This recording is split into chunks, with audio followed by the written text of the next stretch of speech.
Aproveitando esse primeiro gancho, dessa raiva que as pessoas tinham nas épocas pré-Plano Real dos remarcadores de preço e também dos É sério comerciantes, isso? né, que eram os culpados Ah, pela tá. remarcação de preços. Eles falavam assim: "Nossa, o comerciante inescrupuloso tá aumentando o preço do feijão, sendo que o governo já falou que não pode, porque tinha tabelamento de preços". E o brasileiro, ele confunde muito o que é causa e o que é consequência de inflação. Ele vê lá os preços aumentando e fala: "Olha, isso aqui é inflação", e a culpa é de quem remarca o preço, de quem mais seria. É ele que tá aumentando o preço lá. Exatamente, mas o que seria a inflação, a causa dela? Na verdade, aumentar o preço seria só a consequência do negócio. É consequência. Realmente, esse pra mim é o tema principal que todo mundo deveria aprender na escola. E sabe que isso não é apenas brasileiro. Acho que no mundo inteiro não sabem a real causa da inflação, que é a perda de poder de compra do dinheiro. O dinheiro vale cada vez menos. E o aumento dos preços é a consequência. Então esse é o sintoma. E o Roberto Campos, o avô do Roberto Campos Neto, atual presidente do Banco Central, ele falava isso bastante. Tem várias entrevistas dele onde ele dizia que era importante identificar o real culpado, porque se a gente entende que quem remarca o preço e quem está aumentando o preço é o empresário, é claro que ele que é o culpado pela inflação, é óbvio. Mas se a gente entende que a inflação, na verdade, é a expansão monetária, que é o aumento da quantidade de dinheiro em circulação, aí o culpado é o governo. E a resposta que você dá a isso é completamente diferente. Exato. E por isso que a gente via nos anos 80, com o Plano Cruzado, quando teve congelamento de preços, a gente via os fiscais do Sarney, né? Cada bizarrice que a gente teve é uma loucura. E os caras dando voz de prisão para dono de supermercado que estava lá remarcando o preço fora do que tinha na tabela lá, né? Que estava tudo congelado. Mas essas são algumas das loucuras que a gente viveu. Mas por isso que é fundamental entender a causa da inflação, que é o aumento da quantidade de dinheiro em circulação. E quem emite o dinheiro no país é o governo. Ele tem o monopólio de emissão de moeda, então a gente precisa apontar o dedo para ele. Até ontem eu vi um tweet do Arthur Lira, presidente da Câmara, falando sobre Petrobras. Tudo tá caro, gasolina, o gás, não sei o quê. E a Petrobras, não sei. A Petrobras, vamos lembrar que a Petrobras é dos brasileiros. Os brasileiros são seus acionistas. Temos que ver o que está acontecendo. E eu compartilhei o tweet dele respondendo o seguinte: ó, não é tudo que está mais caro, é o real que está muito mais barato. É ele que está valendo cada vez menos e por isso que os preços dos produtos estão aumentando. Então, investigue em Banco Central, não é a Petrobras, mas... Ele te respondeu ou não? Não respondeu. Obviamente não. Mas então a gente tem que explicar o porquê que o governo imprime mais dinheiro. Aí Exato. É grande. Há várias causas para isso, né? Porque governos, na hora de se financiar, eles têm algumas formas de fazer isso. Eles podem aumentar impostos, o que é muito impopular, quem gosta de pagar mais imposto. Tanto que quando você vê youtubers falando disso, recentemente tivemos um muito grande falando: olha só, o pessoal que é muito rico tem que pagar mais imposto. O que era o muito rico? Mais rico do que ele, né? Exato. Botava lá uma faixa dele, não. Botou uma escadinha lá e falou: olha, eu tô mais perto desses caras aqui, né? Se você tem 10 milhões, você tá perto deles, do que do bilionário. Só que se fosse uma faixa onde você tinha lá na ponta o Saverin, que é o mais rico do Brasil, e na outra ponta a pessoa mais pobre do Brasil, em número de pessoas ele estaria muito mais próximo do Saverin do que das pessoas mais pobres.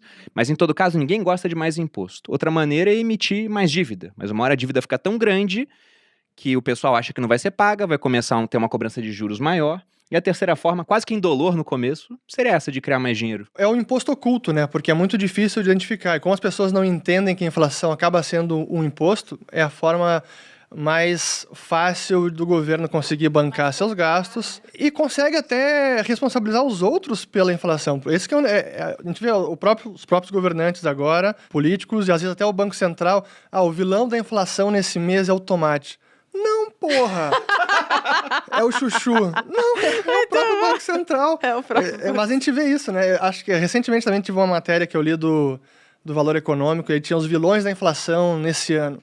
E nada sobre o Banco Central, nada sobre política monetária, nada sobre o governo, só os produtos que estão aumentando de preço. É a forma errada de enxergar o problema. E é que a gente não consegue resolver, né? Não, eu vi outro dia, você colocou no seu canal um vídeo, era de um assessor do presidente Biden nos Estados Unidos. Sim. Falando: veja bem que a inflação agora lá fora também tá alta, tá na casa dos 5%. E ele falando: olha, tá em 5% de inflação, mas se a gente excluir tudo que subiu, não é tanto assim, né? Basicamente foi isso que ele falou. E a culpa é da carne de porco, é do frango. E isso aí pode ser culpa dos comerciantes, porque é um oligopólio nesses setores. Então, querendo ou não, por mais que eles tenham criado trilhões de dólares, isso tem um impacto no final das contas, porque o dinheiro, ele está representando bens e serviços É isso aí. numa economia. E se você cria muito dinheiro e você não aumenta essa quantidade de bens e serviços, então o dinheiro perde valor em comparação com isso. Mas não, a culpa nunca é do governo, é sempre do comerciante inescrupuloso. É legal explicar o porquê que o governo imprimiu tanto dinheiro, inclusive os Estados Unidos, né? Agora foi muito por causa da pandemia, né? Teve um monte de coisa, eles queriam ajudar aos, sei lá, pagar as pessoas mais pobres, né? Ajudar, e aí não tinha dinheiro, então eles imprimiram. É super mais fácil, né? Imprimir entre aspas, né? Como é que é essa criação de dinheiro Pois hoje? é, acho que essa é uma parte importante, que é um pouco mais complexa até, porque Porque o dinheiro é digital. o dinheiro é digital, porque os bancos também criam dinheiro, eles criam a chamada moeda bancária. Quando eles fazem um empréstimo, eles estão efetivamente criando uma moeda bancária e que funciona como se moeda fosse, e isso impacta a inflação também. Então, entender toda a mecânica do processo de criação de dinheiro que é a chave. E eu remeto novamente ao Roberto Campos, porque quando ele explicava isso, ele dizia, bom, se a inflação é expansão monetária, essa é a causa da inflação, qual é a causa da expansão monetária? Porque ele diz que a expansão é a causa causada, qual é a causa causante? Por que estão expandindo a oferta monetária? No passado, no brasileiro, era muito mais fácil identificar. Cara, o governo não tinha nenhum controle, o Banco Central emitia moeda para financiar o governo assim descaradamente, acreditava na conta do governo, na chamada conta movimento, que era uma conta no Banco do Brasil, e que de lá o Tesouro gastava. Então, entrava digamos que entrava no vermelho sem parar e o Banco Central injetava dinheiro para cobrir essa conta. Então, era um descontrole completo. Mas, com o Plano Real, conseguiram controlar essa emissão monetária no Brasil.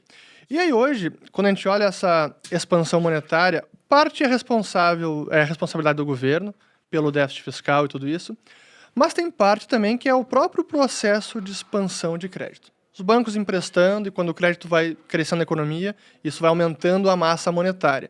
Que até, fazendo um parênteses, porque é um ponto importante, a gente fala, bom, estamos aumentando a quantidade de dinheiro em circulação, mas como é que a gente mensura isso, né? Quais são as formas que a gente consegue medir a quantidade de dinheiro? E essa também é uma dificuldade, porque a gente tem os chamados agregados monetários, aqueles instrumentos que são desde os mais líquidos aos não tão líquidos, mas que acabam funcionando como dinheiro. A gente começa na base monetária, que é o papel moeda impresso e moeda metálica. E as reservas bancárias, que esse é o dinheiro que os bancos têm junto com o Banco Central. Então essa é a primeira mensuração que a gente tem da quantidade de dinheiro em circulação. Seria o M1. A base monetária. Depois o M1, que é o papel moeda em circulação, em poder do público, na sua carteira, que está nas empresas, não que está no cofre dos bancos, mais depósitos à vista. Isso é aquele dinheiro que não rende juros, esse M1. Exato. Aí depois o M2, depósitos a prazo, que já rende juro, depósito de poupança, entra no M2, mas a gente pensa, depósito de poupança é a prazo, mas efetivamente qualquer um consegue pagar alguma coisa com poupança, né? Saca no mesmo dia. Você consegue até no débito automático, até dependendo. no débito automático. Então, quando a gente olha os agregados e consegue entender como o dinheiro está crescendo na economia, a gente precisa entender quais são os fatores que levaram a essa expansão monetária. E aí tem parte que foi o déficit fiscal e que em 2020 foi realmente um dos grandes fatores foi esse. No Brasil, nos Estados Unidos, assim, um negócio absurdo, que nos Estados Unidos não acontecia em 80 anos, olhando essas estatísticas de quantidade de dinheiro, subindo a quase 30% ao ano o M2. Isso realmente, nos últimos 50 anos, a média de crescimento anual era cerca de 5%, 8%. E aí foi para 30%. E é claro, a gente está vendo agora o resultado nos índices de preço. Que é outra coisa importante da inflação, porque os preços, especialmente os preços aos consumidores, quando a gente vê agora o IPCA subindo tudo isso, e lá fora também, isso já é sintoma de causas passadas. Então, a inflação é até um indicador atrasado, porque as causas desse aumento de preços foi no ano passado, não é agora. Então, a gente está olhando um pouco no retrovisor. Os preços de agora é um pouco do que aconteceu no passado.